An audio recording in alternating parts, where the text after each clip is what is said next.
Hello दोस्तों, स्वागत है आपका बुद्ध ज्ञान स्टोरी में। सब्र का फल। गौतम बुद्ध और उनके धैर्यवान शिष्य की।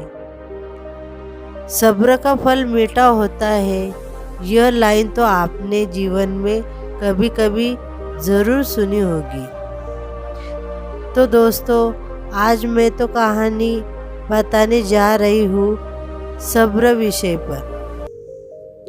एक बार की बात है जब महात्मा गौतम बुद्ध जी अपने शिष्यों के साथ धर्म प्रचार के लिए पूरे भारत देश के भ्रमण करने के लिए निकले थे।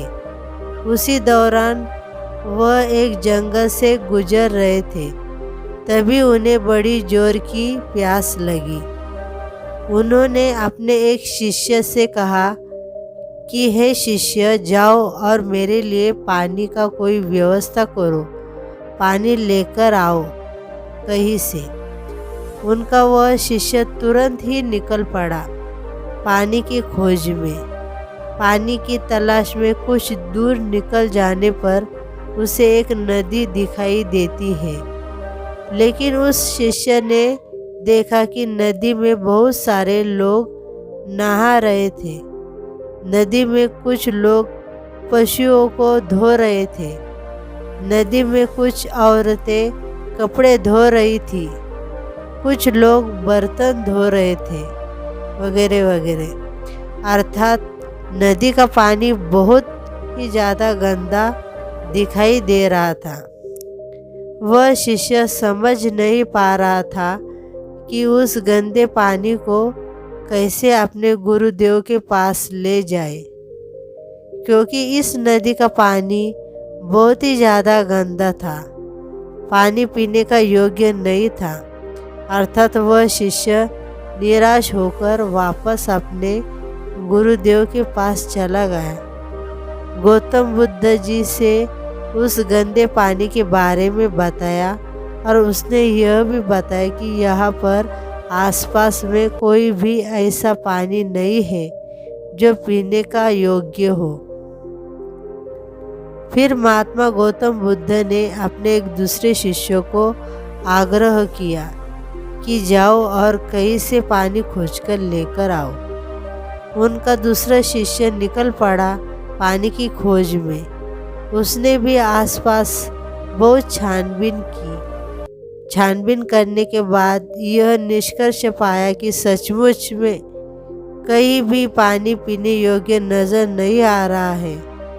उनका यह दूसरा शिष्य उस नदी के पास जा खड़ा हुआ जहाँ पर उनका पहला शिष्य पानी के तलाश में आया हुआ था। उसने सचमुच वही नज़ारा देखा जो उसके पहले साथी शिष्य ने देखा। पानी वह सचमुच बहुत ज़्यादा गंदा है। महात्मा गौतम बुद्ध जी पानी का इंतज़ार कर रहे थे। तभी उन्हें यह दिखाई पड़ा कि उनका दूसरा शिष्य पानी लेकर आ रहा है। पास आने के बाद महात्मा गौतम बुद्ध जी ने उसने पूछा कि तुमने यह पानी कहाँ से लाया? आसपास तो कई साफ पानी था या नहीं, फिर तुम यह पानी कहाँ से लेकर आ रहे हो?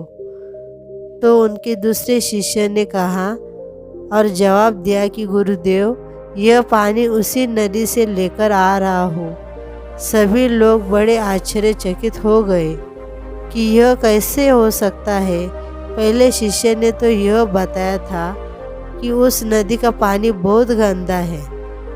महात्मा गौतम बुद्ध ने अपने दूसरे शिष्यों से इस साफ पानी का रहस्य पूछा। तो दूसरे शिष्य ने बड़े ही नम्र भाव से बताया कि मैं भी उस गंदे पानी को देखकर बहुत ही परेशान हो गया था कि अब मैं क्या करूं, साफ पानी कहाँ से लेकर आऊं। लेकिन तभी मेरे दिमाग में यह विचार आया कि क्यों न मैं इन सभी लोगों का या जाने का इंतज़ार करूं। अर्थात जैसे ही लोग यहाँ से चले जाएंगे, नदी का पानी इस्तेमाल नहीं होगा। तो धीरे धीरे शांत हो जाएगा और गंदे पानी अंदर की सारी मिट्टी स्थिर होने के बाद नदी की जमीन के तल पर बैठ जाएगा और ऊपर सारा पानी साफ हो जाएगा।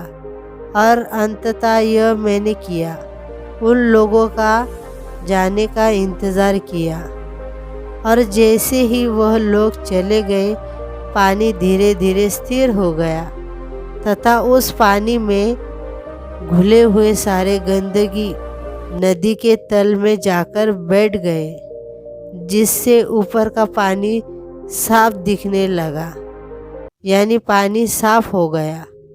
और मैं वही साफ पानी लेकर आपके पास आया हूँ गुरुदेव।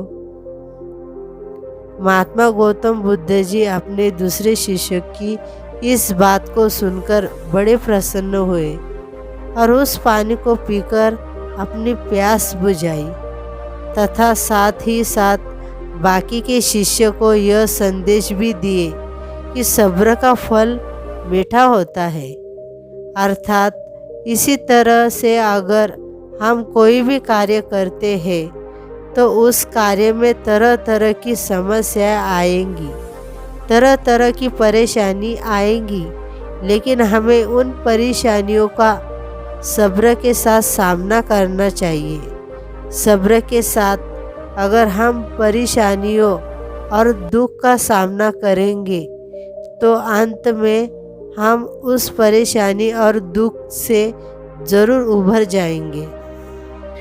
दोस्तों, ऐसे ही हमारे जीवन में हम सब कोई भी कार्य करते हैं तो बहुत सारी परेशानियां आती हैं, बहुत सारे दुख आते हैं, लेकिन दोस्तों उन परेशानियों का, उन दुखों का डटकर हमें सामना करना चाहिए और सामना करते वक्त हमारे पास धैर्य की और सब्र की बहुत खास ज़रूरत पड़ेगी।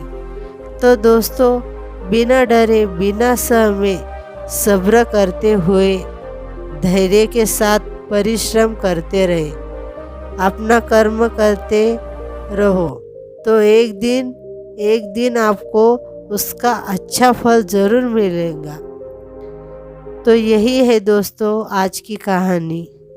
मैं आशा करती हूँ कि यह कहानी बहुत ही पसंद आएगी और साथ ही साथ आपको इस कहानी से अपने जीवन से संबंधित बहुत सारी चीज़ों को सीखने को मिली होगी, जिससे कि आप अपनी लाइफ को बहुत बेहतरीन और सुखमय बना सकेंगे।